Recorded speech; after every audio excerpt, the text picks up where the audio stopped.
Well, you know the story about how she started this whole thing. She stopped smoking. Oh, really? And she worked out to... And started working out. So basically, she traded one addiction for another. Okay. Well, I just traded vape for smoking. So. Yeah, exactly. Well, Saul, thank you so much. This is CIC number 11, and you're the top of my mountain. We're talking with Saul Ostrow, who is an esteemed critic, curator, and educator in New York. And the pretext for today's discussion is your recent travels. But before we get there, and by way of introduction, I'd like to talk about the recent show that you curated at the Milton Resnick Pasloff Foundation. That show is part of an ongoing series of exhibitions that you've done since 1985. Yeah. And speaking about that will help tell the world about your point of view, this ongoing project, and your general mission in here. So yeah, the basic underlying thesis, or the foundation of the series of shows called Building Models, or it had a subtitle at one point, Painting Between the Paradigms, had to do with the notion that I didn't like the categories that I had been delivered to me as an art student.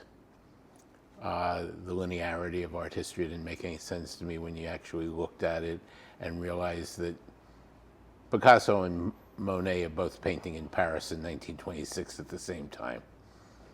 That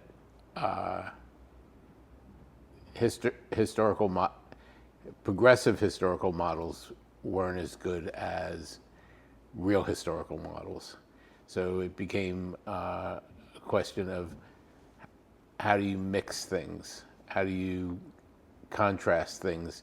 And what comes out of that contrast? Some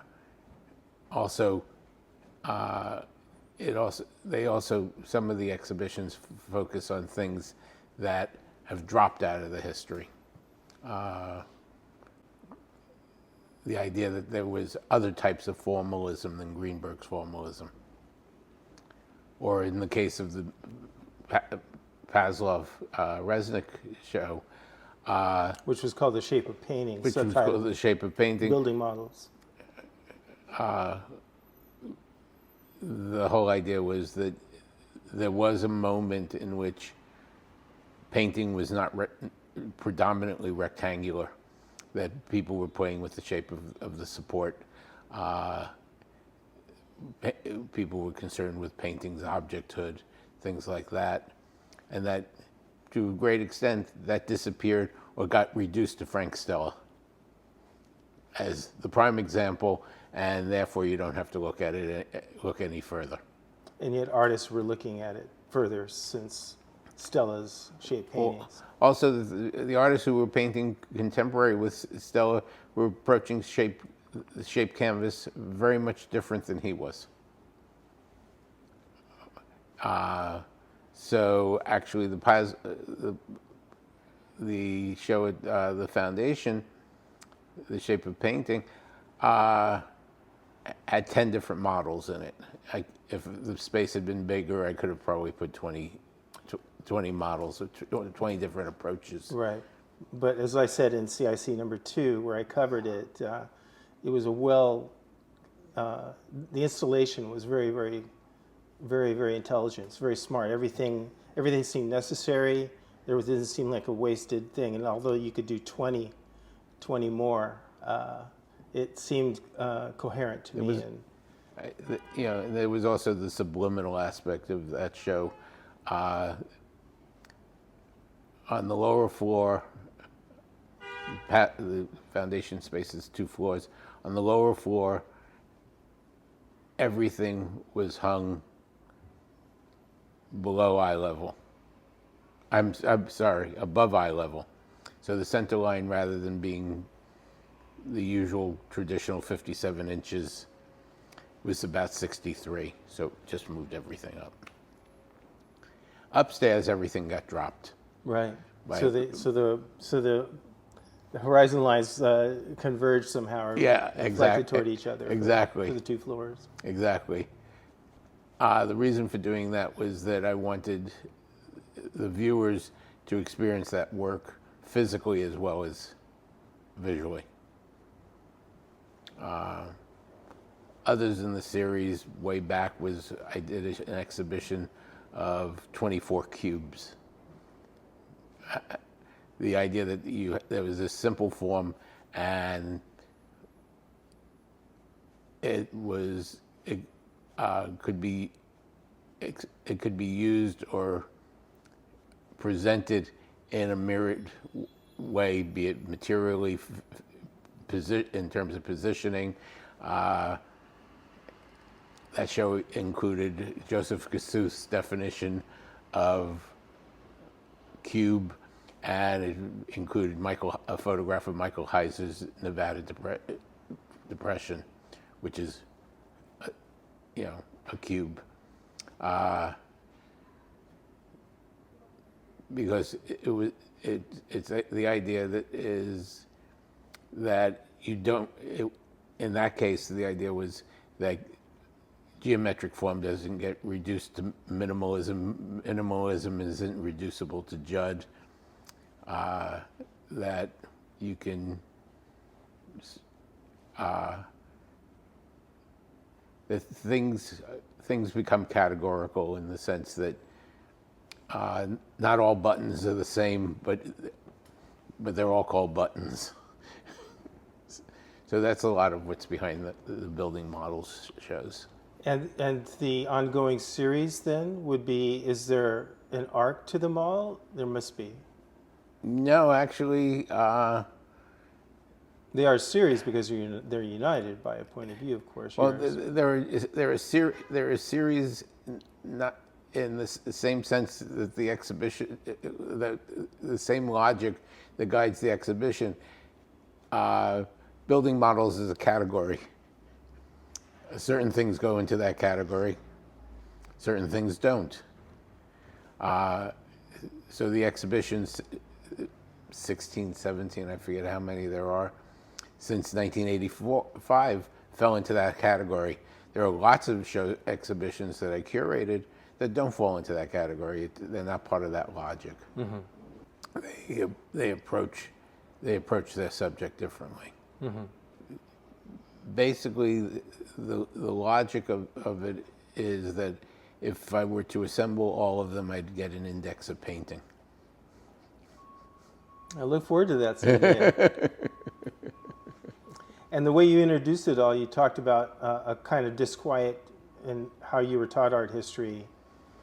It's more of a concatenation than it is a linear sort of storyline. No, actually what it was the way I got taught art history was antithetical to the art history that everybody else was teaching. I happened to be lucky to have art history teachers like Bill Agee, and who approached art history not as sort of progressive development in which one thing came into being and that excluded what followed it, preceded it, and so on and so forth, in which everything is sort of negated.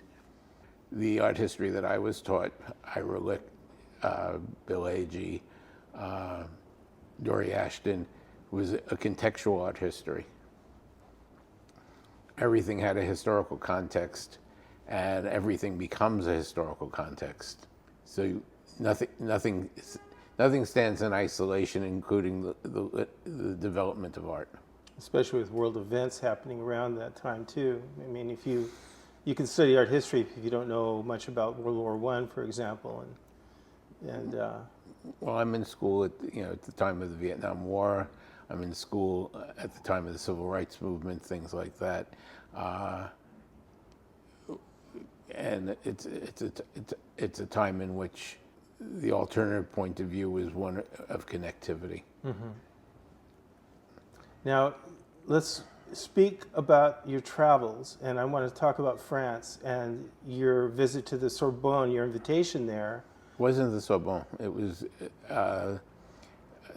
actually the event actually ended up being at the Palais de Tokyo, but the invitation was from the University of Paris, Wheat, number 8.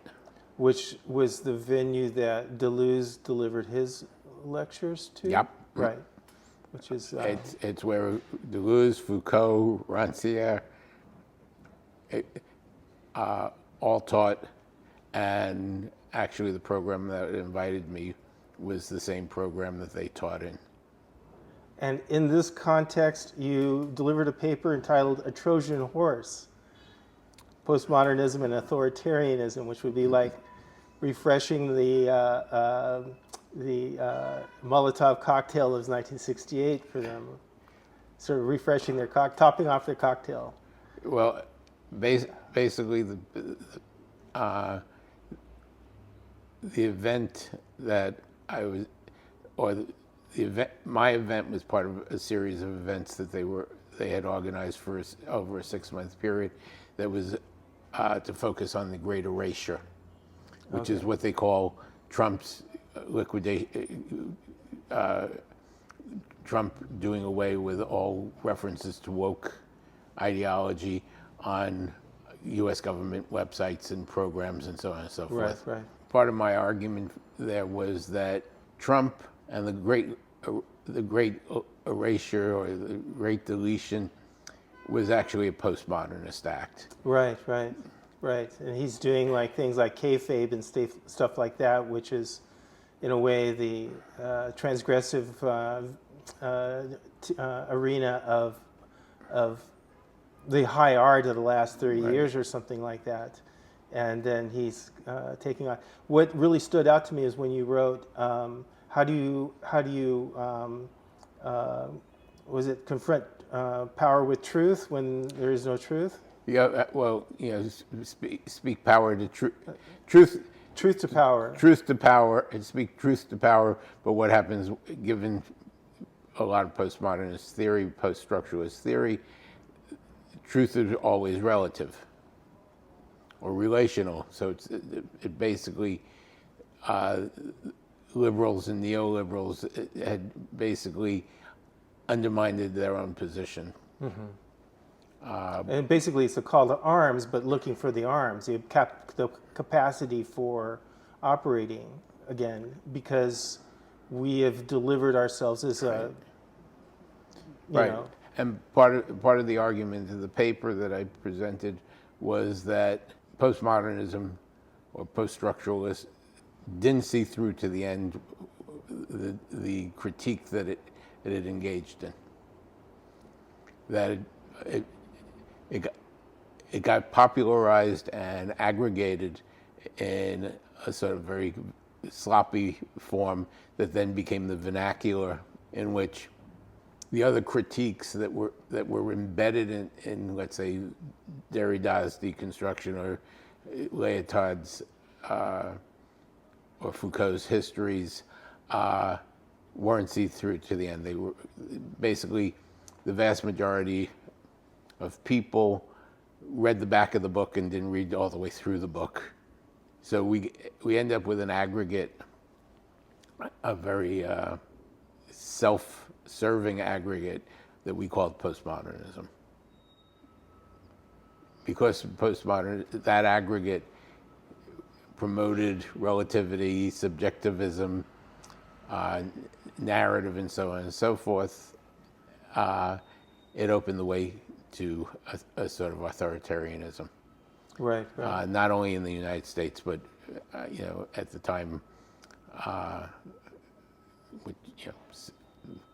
back in November, Orban and Aragon and Le Pen and things like that represented a serious threat to democracy in Europe. Mm-hmm. And I just keep thinking that by celebrating, creating a kind of hall of mirrors aesthetic worldview, we've disarmed ourselves. And somehow we have to find a way to make claim to truth or things like that. And you mentioned it earlier. I've highlighted so much in this piece here, but you talked about doing it in a way that keeps it a call to arms that could almost way. I kept thinking of Cincinnatus, that we need the ability to step forward and do what we need to do, and yet not use that to subjugate others or ourselves. Or the truth is contingent and conditional, and it doesn't become universal and a fixity, but it doesn't make it because it's not fixed. Doesn't make it relative. It's not all truth becomes a question of opinion. But which requires some heavy duty work for thinkers in our world to wrap our heads around that, because I think there's a fear of being self-extinguishing, by dumping this narrative somehow. That's pretty much my argument. It lasts 3-4 years, I guess. I've been very interested in what constitutes the possibility of a sort of not a neo-modernism, because that'll just be a sort of rerun, but a sort of meta version of modernism, in which it not only is it critical of its object, but it's critical of itself as part of that object. Right. And that's the incompleteness of what I consider the incompleteness of postmodernism. Mm-hmm. It never got to the transformative state. I don't get all this eyeball stuff. What are they supposed to represent? Eyeballs? It's POMO. Postmodern. Yeah, all right. Weird for the sake of weird. Oh. No. And that's one of the reasons why, to this day, we still find postmodernists arguing about Greenberg, rather than and work at dismantling or trying to make transparent Greenberg's formalism, but not constitute a constructive formalism in its place. Or even the ability to self-critique and critically examine ourselves and maybe gore a few of our own bulls. It's no. Well, the interesting thing is, because you mentioned the reactionary core thing. Yeah. No, but the interesting thing within is the left, which is, a kind of they're cold water to the face, basically. And both cases, and especially in the United States, the left is stuck, in some sort of 1968 version of itself at best, and at worst, we have a pseudo left whose ideology is a radical version of liberalism. And liberalism and neoliberalism and neoconservatism all sort of collapse together. I was speaking to somebody just last night, Doug Ashford, in which we were joking about how the heirs to the 60s, the revolution of the 60s, were neoconservatives. And if you look at this, takes us back to Trump and back to, let's say, Project 2025 and the Heritage Foundation. It is all premised on arguments that were made against against institutions and so on and so forth by the left in the 60s and 70s. And those got grasped by the right as a justification for authoritarianism. That was, once again, part of the Trojan Horse aspect of that. And what happens, I think I say it in that paper, what happens is the left gets caught up on language and arguing about over terms, and the right couldn't care less about language. They go straight for economic power. And if there's any proof for any of this that has its effects downstream in the art world or within midstream in the art world, is we're living in a kind of torpor where institutions are very happy to content themselves with money and power. Well, you know, what happened in the 90s. And everything has a feeling of being hollowed out or something like that. Well, what happened in the 90s, early 2000s was everything came to stasis. There was no way. There was no forward, and there was no way forward. Because we're living in a forever now. Okay? Well, you alluded to that in the notion of contemporary is forever present. Right. And and we ended up with the idea of a forever now. And which brings with it the inability to imagine a forever future thing. Right. And which also brings with it a sort of ahistoricism. Mm-hmm. So, students, graduate students, PhD students occasionally come by to talk to me about the 60s and 70s because they find me in somebody's diary or as a reference, and literally they're writing doctorate theses in which they're using secondary and tertiary materials as their primary sources. And you sort of sit down and go, where are you getting this history? Wherever they could find it, I guess. No, it's certain books come up, certain references come up, certain, what's a good word for it? Nothing's evaluated afresh, is what you're saying. Not that nothing's evaluated fresh. The same stuff is being evaluated over and over again. Mm-hmm. So unless there's a ideological reason for it, like somebody came to talk to me about Christine Kozlov, who was an early conceptual artist. So basically, she and Joseph Kosuth, to a certain degree, invented or identified conceptual art. And then Christine decided to remove herself from the New York art world, go to London, disappeared, stopped making work, and is now being discovered. Now that she's dead, she's being discovered because there aren't a hell of a lot of women conceptual artists, and so she becomes a historical figure. But it took that to make her a historical figure rather than the fact that she was always a historical figure. Right. And that now people are writing about her because there's nothing written on her. Right. Which is the thinnest pretext to write about her.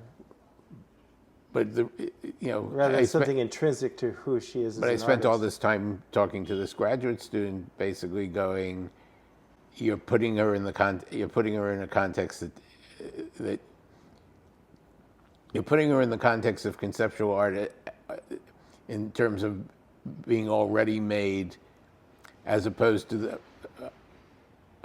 what she did in terms of the making of conceptual art. So you're just trying to fit her into the existent narrative rather than allowing her to disrupt the existent narrative. Right. Which goes to what we were saying earlier, the torpor coming from, at least what I was saying earlier, the torpor that comes from the inability to self-critique, which is what we've delivered ourselves to, Yeah. Yeah, I'm once again, as I said, I was lucky enough that my education was a bunch of people who were not only self-critical critical as well as self-critical, self-reflexive, who ask themselves why are they doing what they're doing and things like that. Right, intellectual safeguards. Yeah. I remember a time in the 90s where I couldn't even use the term postmodern without feeling I've just created a stink in the room, like it was bad form. You couldn't even speak of it. But here we are in 2026, and it's a necessary term, or at least a handle, in which we can address the last 50 or 60 years. Well, it's now an object that needs to be critiqued. Right. We need to look at ourselves. Yeah. Yeah. Yeah. When I was in Cleveland at Cleveland Institute of Art, as dean there, I actually wrote, and I should give it to you at some point, I think, if I can find it, a letter to my students apologizing to them. Because I was teaching them theory, but I had forgotten to tell them why they were learning theory. I definitely want to read that, for sure. Right? And how the reason they were learning theory was rooted not in their generation, but in my generation. That they were carrying someone else's baggage without knowing it. Yeah. And what was considered a successful art student was, and this actually comes from Dave Hickey, what is considered a successful art student is somebody who solves somebody else's problem, the problem of somebody in the previous generation. Mm-hmm. And I think especially recently, and the zombie art phenomena that flashed up and died away about maybe 8 years ago or something like that, they're not even concerned about solving the problems anymore. It's just, they're just content with a dim echo of greatness. Well, it's the variance on the solutions. Mm-hmm. Right. Because they didn't know that they didn't know the solutions were to a problem. Now, to your paper, The Trojan Horse, is there is a suggestion of an aesthetic, at least a call to arms to it. Now, I don't know why. Maybe I'm completely out of place here, but I'm thinking of your recent discussion with Curtis Mitchell. Yeah. In Tussle, right? Was it Tussle? No, that was on the Bomb Magazine website. And I don't know, his sort of used ready-mades is probably the most rudest way I could characterize it. But it was by the imbuing his use of things he encountered, and it's that use thing and the things encountered, those two things together. I don't know why I'm associating it with a kind of way to address the problem in the Trojan Horse. A lot of... I mean, there's something personal he brings to... He insists must be brought to the contact with things in the world, And in a funny way, it's a preservation or a return of the things that got sort of removed from, let's say, the modernist ethos, in that modernism until, let's say, the 1950s is very personal. Not necessarily personal in the biographical sense, but personal in terms of the artist struggling with themselves.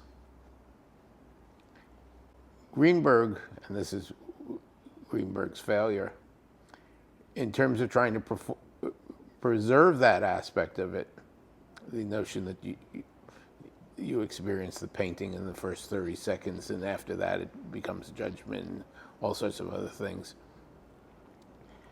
turned that struggle into a formula in which it was no longer a struggle.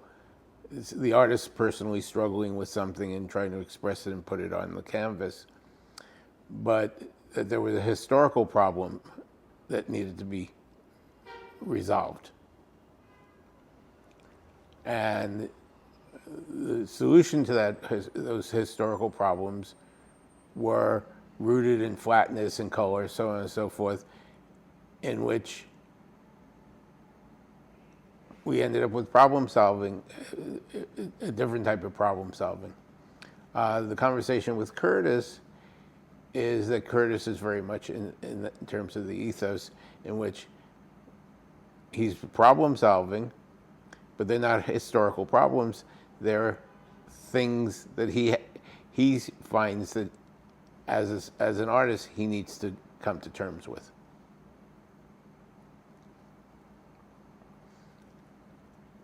Which is certainly not formulaic. It's not running a program that runs itself in a certain sense. Right. And at the same time, it's not solely contemporary. Right. Let's say if all art is identity art, it doesn't deal with the pre-existing categories of identity. It deals with Curtis's identity and how he's constructed it, or how he's attempted to construct it, so on and so forth. And in his work to understand it, there's no way to escape that reconciliation with his identity. Exactly. How he deals with it. Somehow Exactly. You have to wrestle with that somehow. Exactly. Mm-hmm. That's, it was very funny when I ended up sitting there with Curtis and going. It's humanism, by the way. But where I call him an expressionist. Mm-hmm. That's right. I remember that part. He bristled a little bit about that. He bristled because for him, expressionism is capital E, art historical expressionism, and I'm talking about you're trying to express something. You're not a conceptualist. Curtis is not a conceptualist. He's not a formalist. No, his experience matters. His experience matters. It's the root of what he does. And to bring it back, is I'm sensing in this paper that you delivered, in a way that there's a hint of that spirit as a thing, to get us out of this torpor in a certain sense. Well, this cul-de-sac of. I mean, if there's a project, if one can say that I'm involved in a project, the project starts in the 80s when I walked away from sort of conceptual art and spent 10 years trying to figure out what kind of artist I wanted to be, and then decided that I'd rather be a critic and a curator.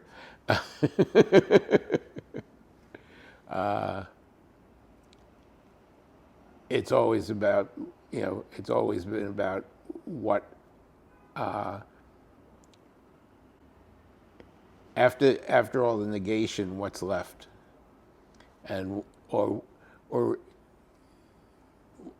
which aspects of something got negated and which aspects of it remained, but were just marginalized. And I began to find that the marginalized stuff was more interesting to me than the stuff that solved the problems. That which is stubborn, that remains after the erasure, right? I'm thinking Yeah. of Rauschenberg's Res de Kuni. Yeah. There are still marks behind. Yeah, no, exactly.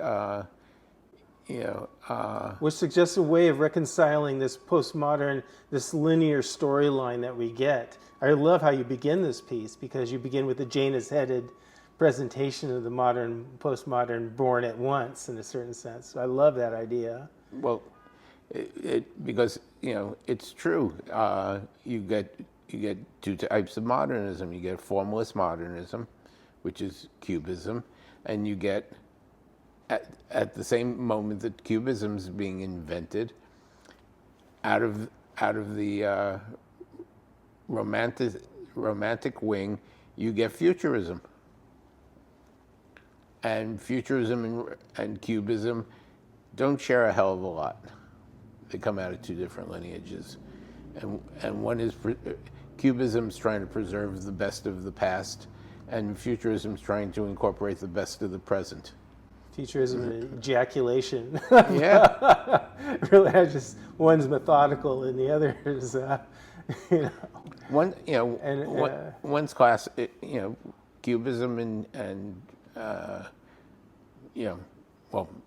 impressionism, fauvism, cubism, post-impressionism, so on and so forth, are all formalist and all rooted in preserving the best of the academy. And they're not linear stories, they're concatenations. Things that are bubbling up roughly Simultaneously. Overlappingly influencing each other in a certain sense. Simultaneously, as I was saying, not the real history of art. If we take the history of art that we've been given, the linear history of art, what happens is you get everything of importance that's going to happen between about 1832 and 1917.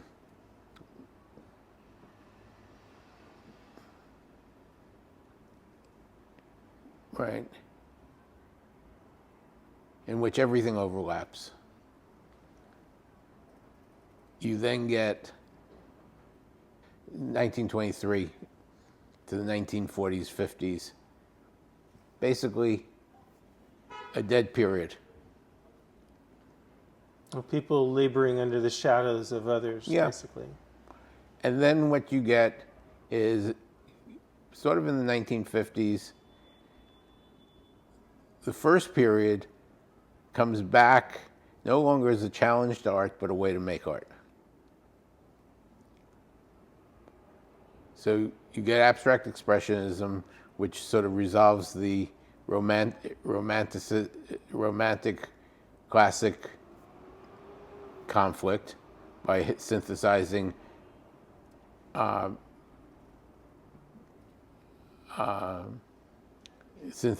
the two trends. And immediately you get neo-Dadaism in the form of pop art. And then you get hard edge abstraction, you get color field, and these are all replays of stuff that took place in the 1920s and 30s. But they come back as problem solving, not as expression. Because they're embedded in, which was the taint of Greenberg, basically, right? Which is not the taint of Greenberg, it's what Greenberg ultimately articulates. Mm-hmm.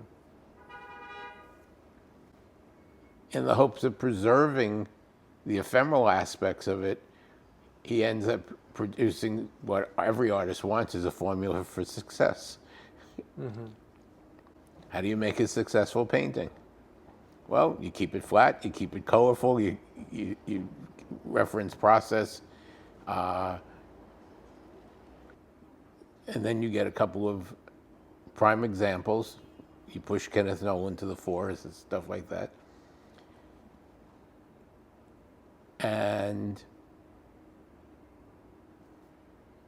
painting's over. Mm-hmm. The problem with painting's been solved. The problem with expression hasn't been solved, but the problem with painting has. Right. The problem of what kind of culture do you want hasn't been solved, but you get a very formulaic culture. Well, the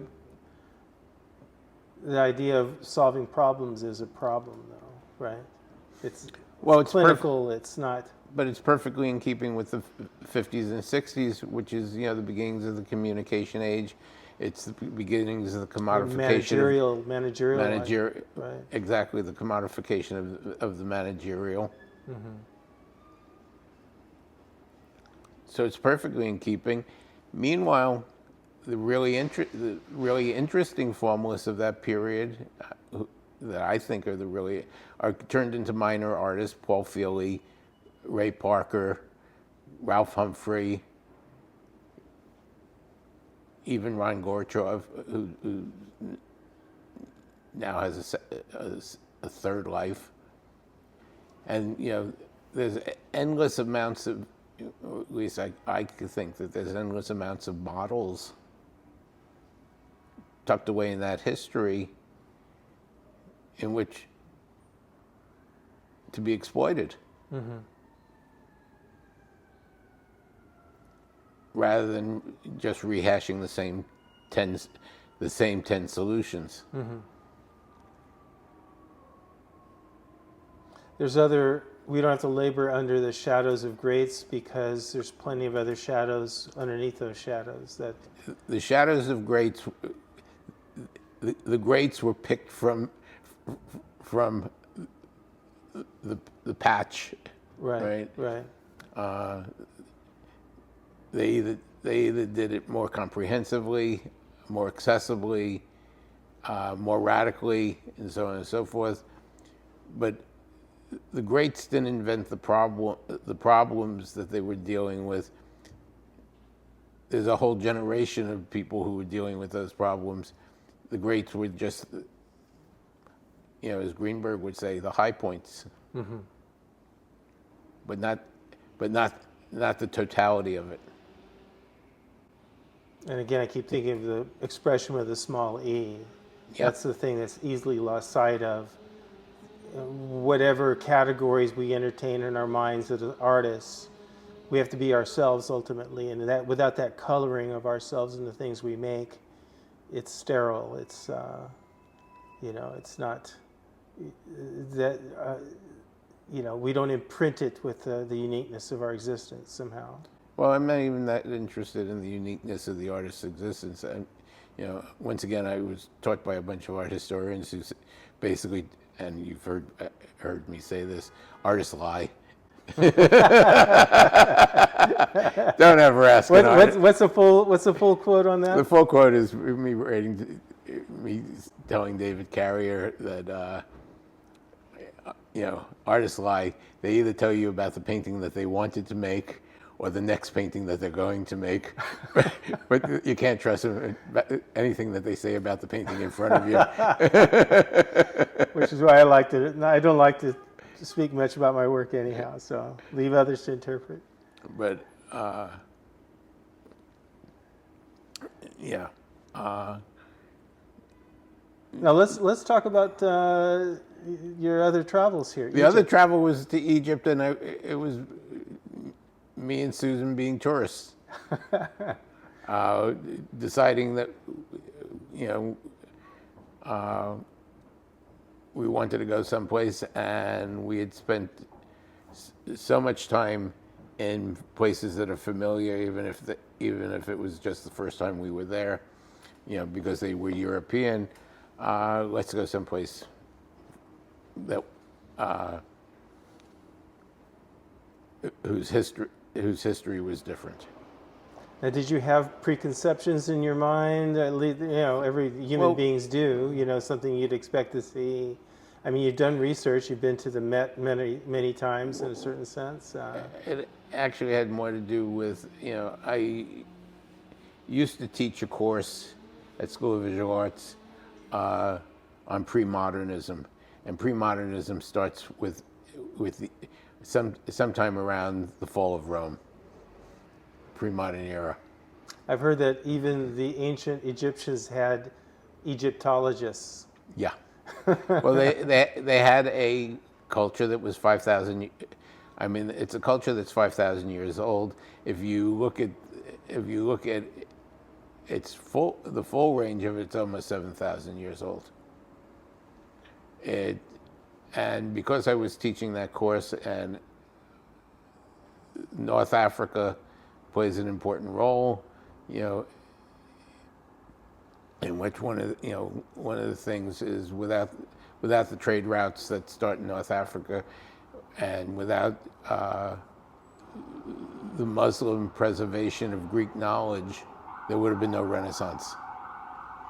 And the way we get the Renaissance when you actually look at it, once again, you have to.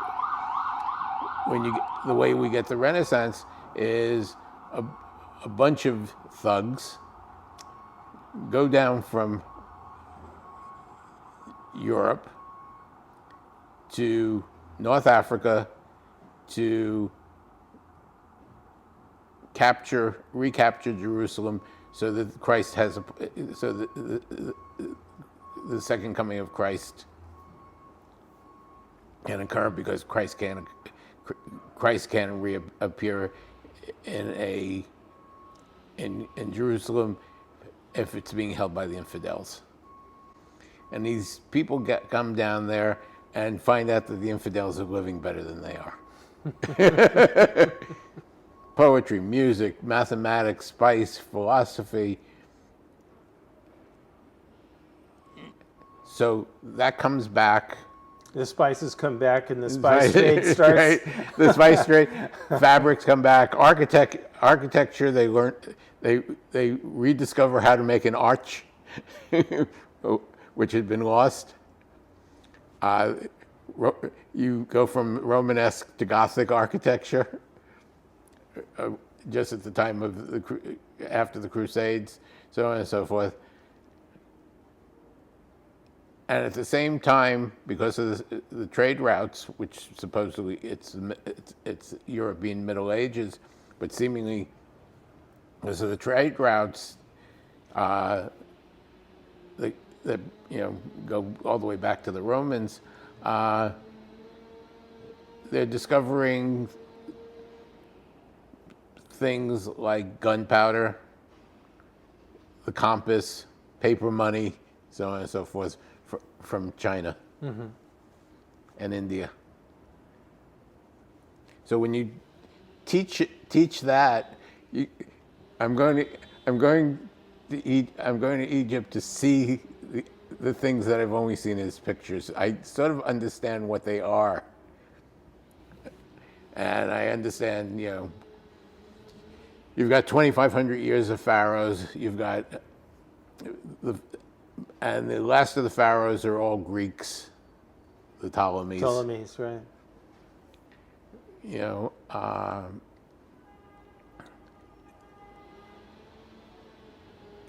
That Egypt had been conquered a number of times, so there's a period in which Egypt is Syrian, and then there's a period in which Syria is Egyptian.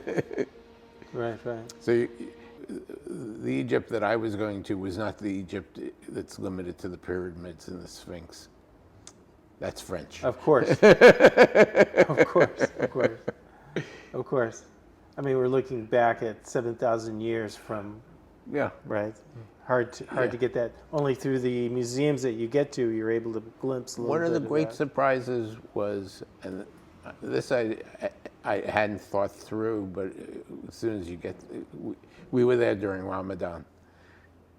But Egypt is 50% Muslim and 50% Coptic Christian. Right. So you get shown, mosques that are 1,100 years old next to the Coptic church that's 1,200 years old. Right. Yeah, I've met a few Coptic cab drivers here, so. Yeah. Right, and the makeup of it, and the lower and upper kingdoms and things like that. So, but I wanted to see the scale of it. We basically went because we wanted to see the scale of it. Mm-hmm. And what was your impression? Bigger, smaller, details that you didn't appreciate? Bigger, and when we get shown hieroglyphics and stuff, it all looks very regimented and so on and so forth, and you end up in these temples that are 60 feet high, six stories high, in which carved into the side of it is a type of representation that you don't associate with Egypt. Somebody's, an effigy that's 4 stories high of somebody slaying somebody else. And that's the only thing on the surface. Buildings as books, basically. Yeah. The endless, every surface covered, at least in the temples, every surface covered. So we were taken to the temple where basically the origins of astrology are Egyptian, and the astronomy was painted onto the ceiling of this temple. Things like that. Still surviving then, because it's indoors, I guess. Well, it was indoors. It was incised into the stone? It's inside. Yeah, everything is cut into the stone and then painted. Nothing is really on the surface. But also, a lot of these things were under the sand, buried. Most of the damage was done, like in Italy, in Rome. Most of the damage was done after these locales were abandoned, and people came and started stripping them for building materials, or people literally moved into the temples. There's a lot of effacement. The Coptics effaced a lot of it. The Muslims effaced a lot of it, but there's a lot of effacement that was basically, you have a new pharaoh. A new pharaoh is privileges a series of new gods. So you go and efface the temple of the old gods. Yeah, the human impulse doesn't change underneath the cultures. No, but or we were in one temple in which it had been converted into a Coptic church, and then when the Muslims came, they dismantled the Coptic church.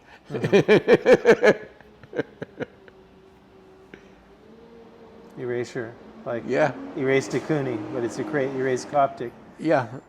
Were there smells that surprised you, colors that surprised you, light that surprised you? No, not.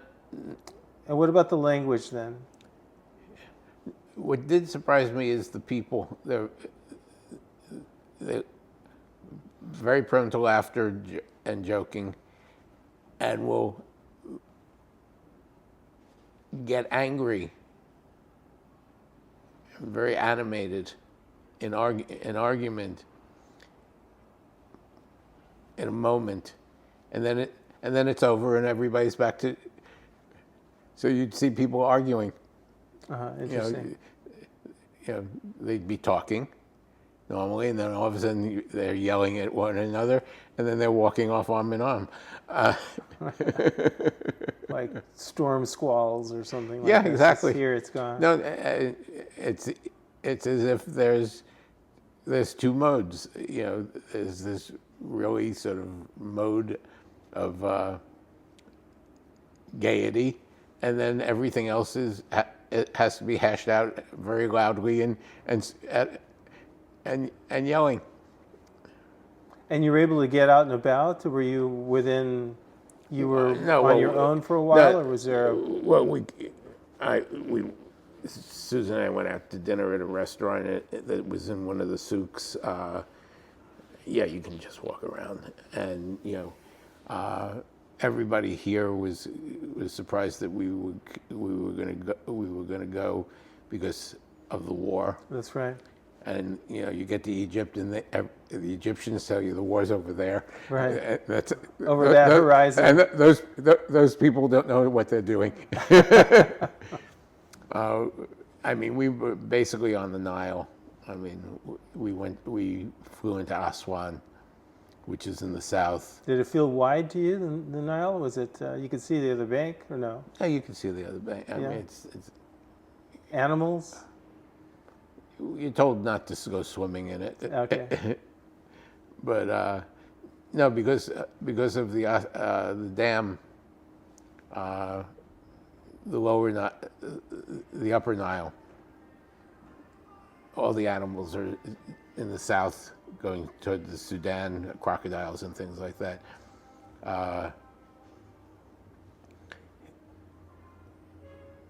So you've got this mega dam. We went and visited the Aswan Dam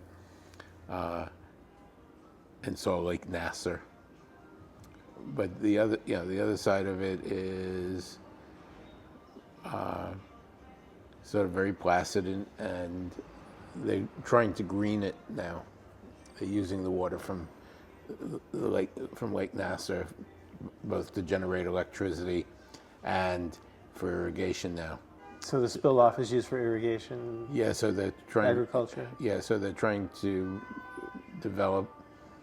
They're trying to develop a strip between Aswan and Luxor as a green zone.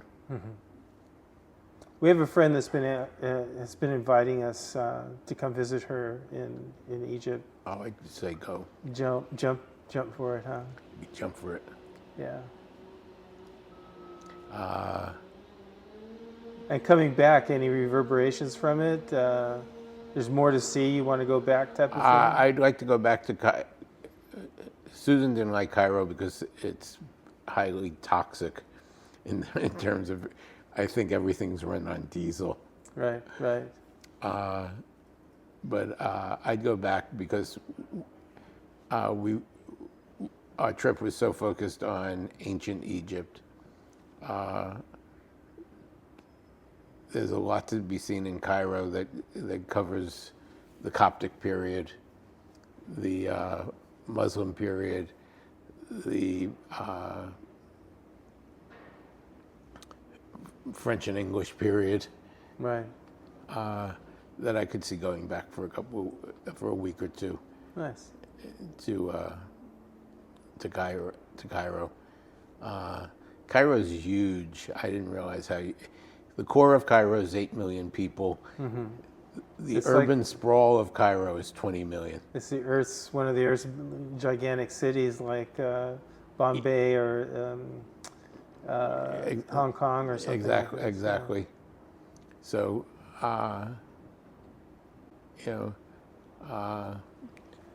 most of the tourists that we met were Europeans. One of the other surprises was, until recently, the tourism's way off. It's about 50% down, not because of the war in Iran, but the United States ranks 12th in terms of tourism to Egypt. What ranked number 1 and 2 was Russia and then Poland. Nice. Followed by the Germans. Fascinating. Yeah. And then the French.